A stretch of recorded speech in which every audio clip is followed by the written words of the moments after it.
Now general management of fracture, very important concept, right? So general management হচ্ছে আগে 3R বলতো এখন 4R বলতেছে, ঠিক আছে?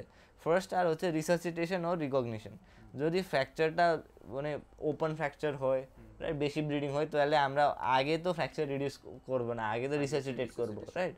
আর যদি নর্মাল ফ্র্যাকচার হয়, রিসাসিটেশন লাগে না, তো আগে ফ্র্যাকচার ডায়াগনোস করবো না, এটার এইভাবে recognition, right? Resuscitation for open fracture or severe injury, right? Recognition for simple normal fracture, ঠিক আছে? তো আগে রিকগনাইজের জন্য তো আগে আমরা ফার্স্ট এক্স-রে করে এক্স-রে করতে পারবো, তখন সিটি এমআরআই এগুলোতে কি যাব? এগুলো লাগবে না, নর্মালি তো ফ্র্যাকচারটা এক্স-রে দিয়ে ধরার পরে, রাইট? না, second one is reduction, right?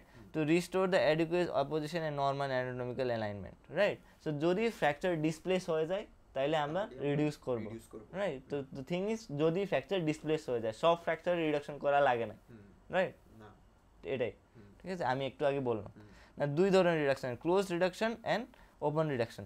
Close reduction হচ্ছে ম্যানুয়াল ম্যানিপুলেশন বাইরে থেকে, রাইট? ওপেন রিডাকশন হচ্ছে আমরা সার্জিক্যাল সাইড, যে ফ্র্যাকচার সাইডটা ওপেন করব সার্জারিতে, তারপর ওইটাকে ম্যানুয়ালি ভিতরে গিয়ে ইনসিজন দিয়ে, আর স্কিন ইনসিজন কোথায় দিচ্ছিস?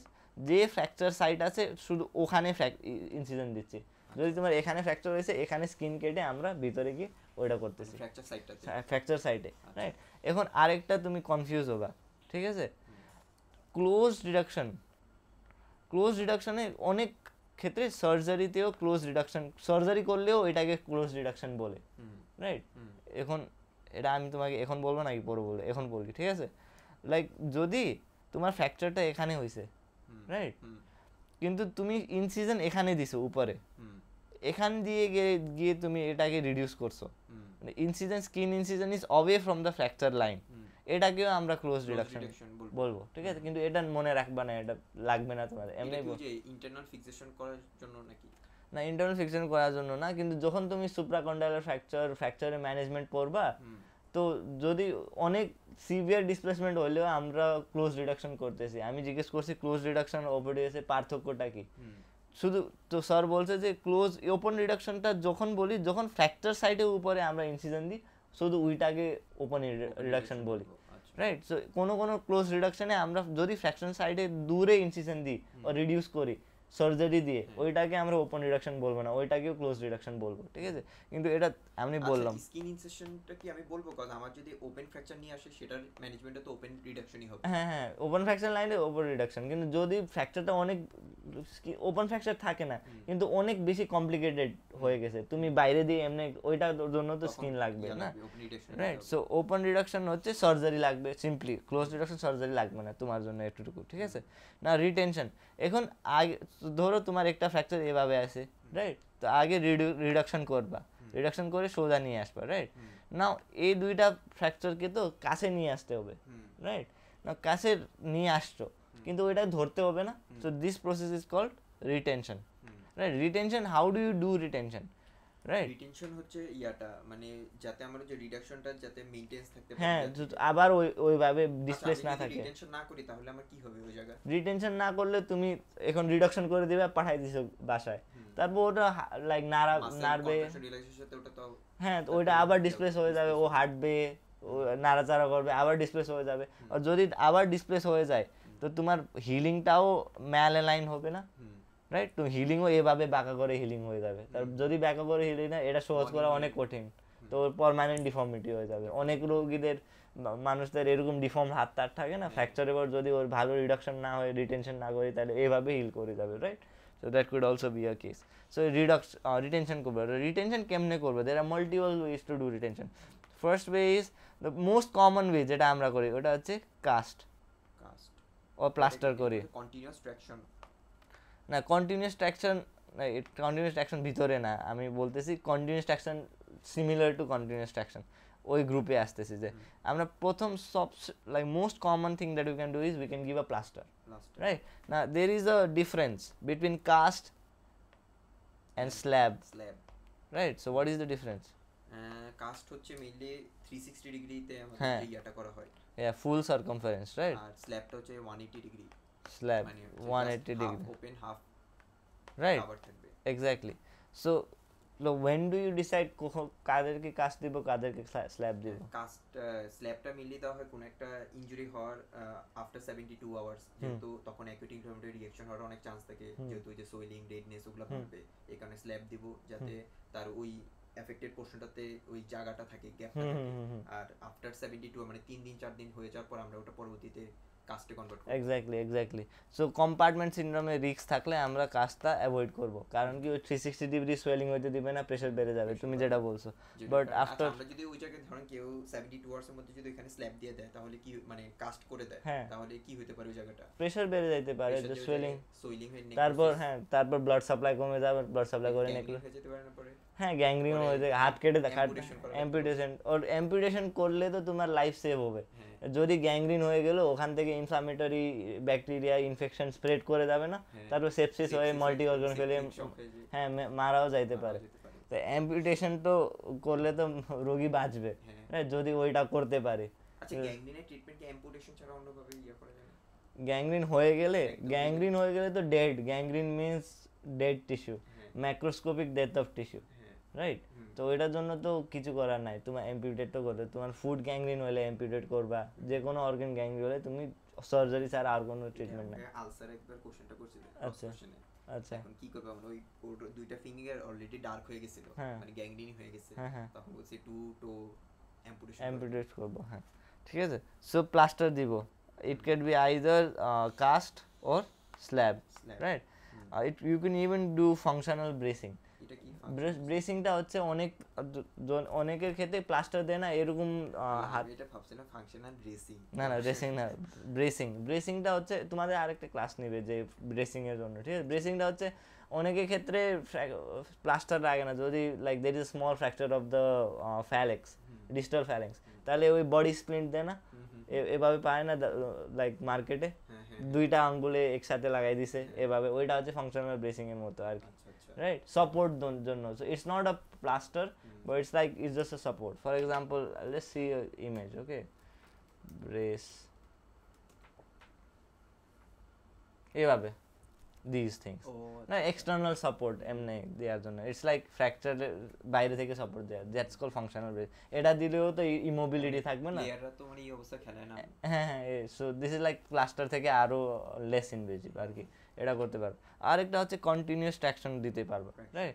কন্টিনিউয়াস ট্র্যাকশন হচ্ছে এটা। আচ্ছা, আমি এটা বুঝিনি ট্র্যাকশন জিনিসটা কি, মানে ট্র্যাকশন কাউন্টার ট্র্যাকশনটা। আচ্ছা, বুঝাচ্ছি আমি। ট্র্যাকশন আর কাউন্টার ট্র্যাকশনটা আমি বুঝাচ্ছি, ঠিক আছে?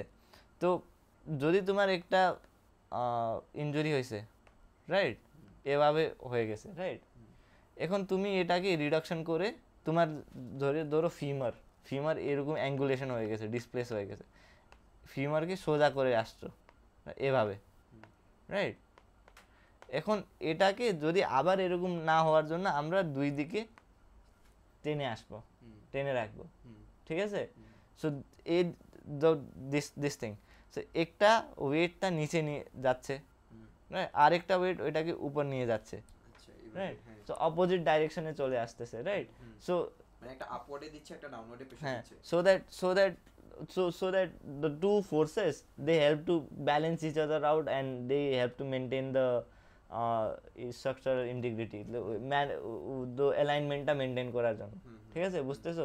সো ট্র্যাকশন হচ্ছে এটা যে নিচে যাচ্ছে, আর এটার অপোজিটে ট্র্যাকশন কাউন্টার ট্র্যাকশন, ওটা আমাদের ওই প্লেট স্ক্রু এর মাধ্যমে আমরা আসবে নাকি আমরা তো করতে পারবো না ম্যানুয়ালি এটাকে? না, দুই ধরনের ট্র্যাকশন থাকে, একটা হচ্ছে স্কিন ট্র্যাকশন আর একটা হচ্ছে স্কেলেটাল ট্র্যাকশন, ঠিক আছে? স্কিন ট্র্যাকশন হচ্ছে যেটা তোমাকে দেখাচ্ছি এখানে, শুধু এটা প্লাস্টার দিব, ঠিক আছে, আর এটাকে বেঁধে উপরে দিয়ে দিব, ঠিক আছে? তো ওইটা তো বোন ভিতরে তো আমি কিছু দিচ্ছি না, শুধু স্কিনটা টানতেছি যে অপোজিট ডাইরেকশন, সো দ্যাট এভাবে আসে, তো টানার পর এভাবে থাকবে, আবার এভাবে না যাওয়ার জন্য আমরা ধরে রাখতেছি, নিজে হাত দিয়ে তো ধরে রাখতে। সো ট্র্যাকশনটা হচ্ছে রিডাকশন, কিন্তু ওই আমরা রিডাকশনটাই মেনটেন করতেছি আর কি, অপোজিট ফোর্স দিয়ে, ঠিক আছে?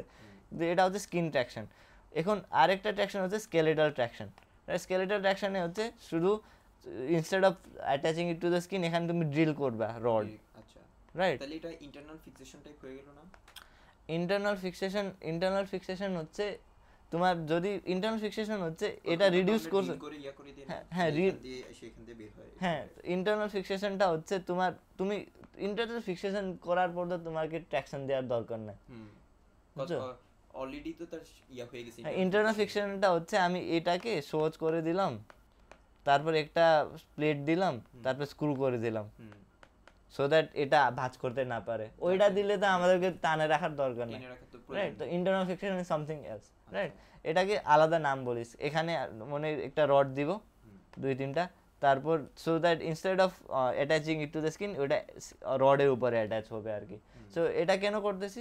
কারণ স্কিন ট্র্যাকশন করা যায়, কিন্তু there is a limit to skin traction. I forgot, but 10 KG থেকে বেশি তুমি টান দিতে পারবা না স্কিন ট্র্যাকশনে উপরে, কারণ স্কিন তো একটু ফ্র্যাজাইল, তো চলে আসবে, বেশি টান দিলে চলে আসবে, ঠিক আছে? ইনজুরি হওয়ার চান্স আছে। So if you need more force, right? যদি তোমার লাইক বড় ফ্র্যাকচার হয়ে যায়, তো ফিমারের শ্যাফটটাই, হ্যাঁ শ্যাফটটাই পুরাটা ভেঙে গেছে, রাইট? এটার জন্য তো বেশি ফোর্স লাগবে না মেনটেন করার জন্য, তো অনেক ক্ষেত্রে আমরা স্কেলেটাল ট্র্যাকশন দিই। সো স্কেলেটনে রড দিলে তো তুমি যতটুকু টানলেও তো অসুবিধা নাই, স্কিন তুমি টানতেছো না, সো দ্যাট তখন তুমি এটা বলতে পারো ট্র্যাকশন এর অল্টারনেটিভ ইয়া হচ্ছে ইন্টারনাল ফিক্সেশন। হ্যাঁ, সো সবগুলো আমি দিচ্ছি যে, সো ট্র্যাকশনে অল্টারনেটিভ যেখানে এখানে সবগুলো আছে, সবগুলোই অল্টারনেটিভ। সবগুলার কাজটা কি করতেছি? এই সব দিয়ে আমরা রিটেনশন করতেছি না?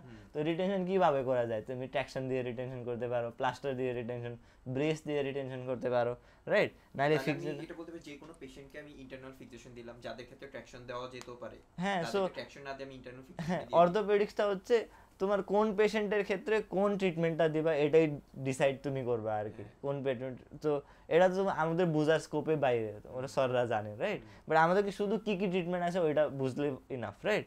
সো তুমি যদি অনেকে পেশেন্টকে ট্র্যাকশন দিতে পারো, ডিপেন্ডস অন দ্য কেস।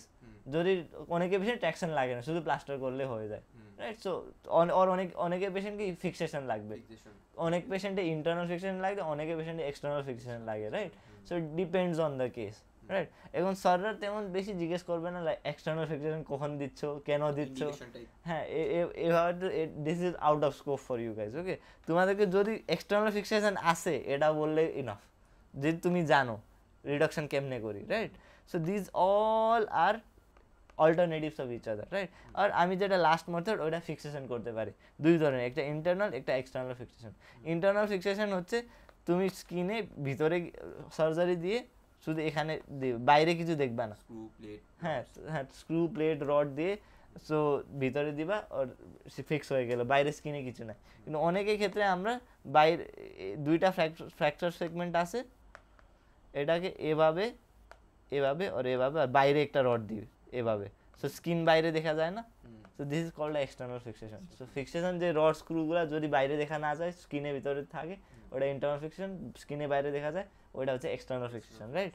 তো এখানেও অনেকগুলা নাম আছে ফিক্সেশন, এক্সটার্নাল ফিক্সেটরের নামগুলো আছে। আমরা কখন ইন্টারনাল কখন এক্সটার্নাল, এটা হ্যাঁ এটা একটু কনফিউজিং ব্যাপার, ঠিক আছে? এটা তো আমিও জানি না, কিন্তু এটা যদি ইন্টারনাল ফিক্সেশন দেওয়ার পরে কি আবার এক্সটার্নাল ফিক্সেশন, না না না না না না না internal fixation external fixation like they are separate, I think as far as I know. External ফিক্সেশনটা হচ্ছে যদি ফ্র্যাকচার অনেক বেশি সিভিয়ার হয় তাহলে আমরা এক্সটার্নাল ফিক্সেশন দিই, কিন্তু I am not sure about this, ঠিক আছে? এতটুকু আমরা শুধু জানি ইফ অল দিজ আর রিটেনশনের মেথড, ঠিক আছে? আমার স্যার এটাতে একটা কোশ্চেন ছিল যে প্লাস্টারের একটা জিনিস, এটা বুঝি নেই।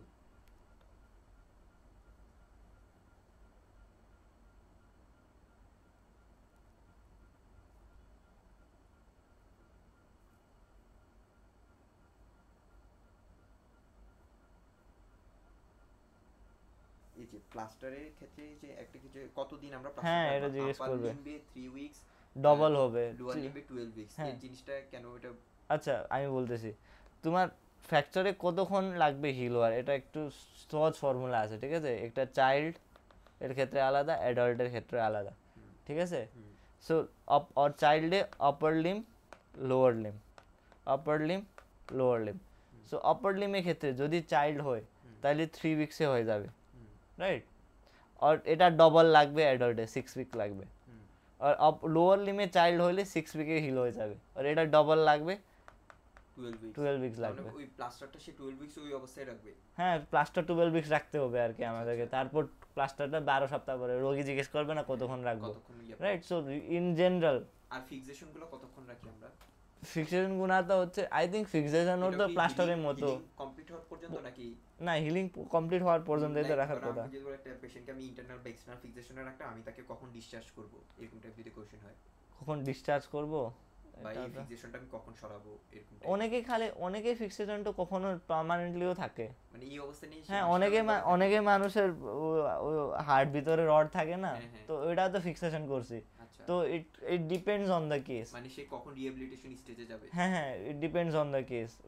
অনেকেই আমরা রিমুভও করি, অনেকে আমরা সবসময় থাকে দিই, এটাই আপনার পার্মানেন্ট এইভাবে। হ্যাঁ অনেকে ডিপেন্ডস অন দ্য কেস বললাম না, রাইট। সো ও তো ডিটেইলে তোমাকে জিজ্ঞেস করবে না, ঠিক আছে। কিন্তু এটা হচ্ছে সর্দার ব্যাপার, ওরা তো জানে কেস বাই কেস, এটা অর্থোপেডিক্সে অনেক ডিপ পড়া, ঠিক আছে। কিন্তু তুমি যেহেতু জানো ইন্টারনাল ফিক্সেশন আছে এক্সটার্নাল এটুকু ভালো, ঠিক আছে, ঠিক আছে। তো চাইল্ডে হচ্ছে আপার লিম্ব 3 উইকস, और অ্যাডাল্টে হচ্ছে ডবল। তো অ্যাডাল্ট হচ্ছে চাইল্ডে ডবল টাইম লাগবে, কারণ কি চাইল্ডে তো স্টেম সেলগুলো আছে, ওস্টোজেনেসিস তাড়াতাড়ি হয়, রাইট। ওদের গ্রোথ ইয়াটা হ্যাঁ সো চাইল্ডে সবসময় অর্ধেক টাইমে ফ্র্যাকচার হিল হয়ে যায়, ঠিক আছে, অসুবিধা না।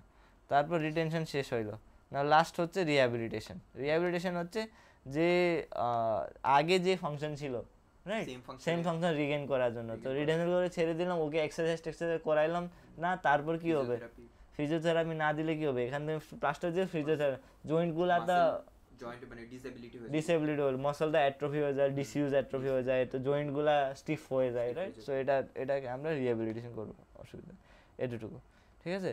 সো ফ্র্যাকচার ম্যানেজমেন্ট হলে বুঝে বলবা সব কিছু, ঠিক আছে। আমরা রিসাসিটেট আর রিকগনাইজ করবো, তারপর রিডাকশন করবো, রিটেনশন করবো আর রিহ্যাবিলিটেশন করবো, ঠিক আছে। এটাই জিজ্ঞেস করে অর্থোপেডিক্সে ভাইভাতে 90% কোয়েশ্চেন, 90% স্টুডেন্টকে এটাই জিজ্ঞেস করে, রাইট। এটাই না principles of management of open fracture, this is very important question for your return and your viva as well, right.